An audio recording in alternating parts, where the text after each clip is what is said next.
කොහොමද ඉතින් අද විශේෂ දවසක් අද පුංචි දුවෙකුගේ උපන්දිනයක්. ඉතින් එයාගේ තාත්තා ඉන්නේ රට.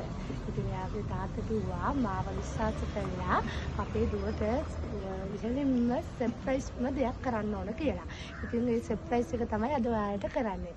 ඉතින් අද මගේ අතේ මේ තියෙනවා තෑගි දෙකක්. ඒ තෑගි දෙක දෙන්නේ මං ගානේ. මමත් ඉතින් අම්මා කෙනෙක්. ඉතින් මං හරි ආදරේ දුවා දරුවන්ට. ඉතින් මම මගේ දුවා ළමයිට වගේ මේ මම දෙන තෑග්ග. ඒ වගේම තමයි සර්ප්‍රයිස් එක මොකද්ද කියලා ඔයාලා බලනවනේ. මේ තියෙන්නේ ඒ සර්ප්‍රයිස් එක. මේ වගේ ලස්සනට සර්ප්‍රයිස් කරලා කේක් එකකුත් හදලා ලස්සන බැලුම් බෝලේ එල්ලලා ඩෙකොරේෂන් කළා තමයි මේ විදියට කරන්නේ. ඒ වගේම තමයි මම ඔයාලට අලුත් යාළුවෙකුත් ගෙනාවා. කවුද ඒ යාළුවා?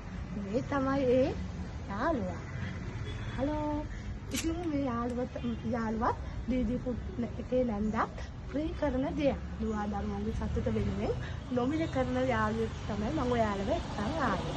ඉතින් මේ වගේ ලස්සන දෙයක් කරන්න ඕන නම් ලස්සන තෑගි නොමිලේ ගන්න ඕන නම් දීදී පුත් එකට අමතන්න.